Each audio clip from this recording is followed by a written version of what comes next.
আইনের চোখে সবাই সমান। হজ্জের ভিড়ের মধ্যে একদিন আরবের পার্শ্ববর্তী এক রাজার চাদর এক সাধারণ দাসের পায়ে আটকে যায়। এতে বিরক্ত হয়ে রাজা দাসটিকে প্রকাশ্যে চড় মারেন। অপমানিত দাস ন্যায় বিচারের আশায় খলিফা উমর রাদিয়াল্লাহু আনহু এর কাছে অভিযোগ করেন। খলিফা সঙ্গে সঙ্গে জাবালাকে ডেকে পাঠালেন। অভিযোগের সত্যতা যাচাই করতে চাইলে জাবালা রূঢ় ভাষায় বললেন, হ্যাঁ, আমি চড় মেরেছি। সে আমার চাদর মারিয়ে গিয়েছিল কাবা ঘরের চত্বরে। খলিফা শান্তভাবে বললেন, এটা তার ইচ্ছাকৃত কাজ নয়, ঘটনাক্রমে হয়েছে।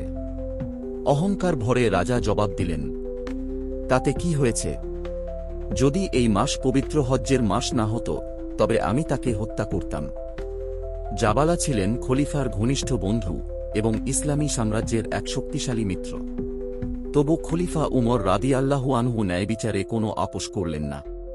তিনি দৃঢ়স্বরে বললেন, তুমি নিজেই দোষ স্বীকার করেছ।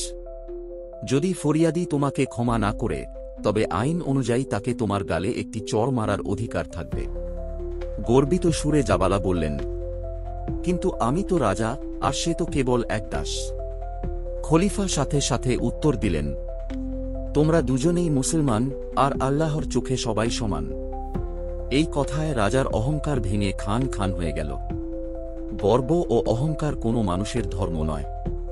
শান্ত, সংযত, ন্যায়পরায়ণ জীবনই মানুষের প্রকৃত পরিচয়। সত্যকে যারা হৃদয়ে ধারণ করেন তাদের দায়িত্ববোধ অসীম, মানুষের সেবা করেই তারা সে দায়িত্ব পালন করেন। খলিফা উমর রাদিয়াল্লাহু আনহু সেই দায়িত্বের ভারে সর্বদা অস্থির থাকতেন। যদি কোনো প্রজার কষ্ট হয়, তার সামান্য অবহেলাতেই যদি কেউ বিপদে পড়ে, তবে আল্লাহর কাছে তাকে জবাবদিহি করতে হবে, এই ভয়েই তিনি রাতে ঘুমাতে পারতেন না।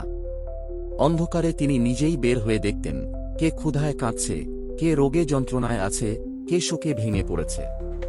কারণ আল্লাহ যার হাতে নেতৃত্ব দেন তিনি আসলে জনগণের সেবক। এই বিপুল দায়িত্ব আর বেদনাই উমর রাদিয়াল্লাহু আনহু এর অন্তরকে সর্বদা নরম করে রাখত। তাই সবাই যখন ঘুমিয়ে থাকত তখন তিনি নিঃশব্দ রাতে দায়িত্বের ভার স্মরণ করে অশ্রু ঝরাতেন।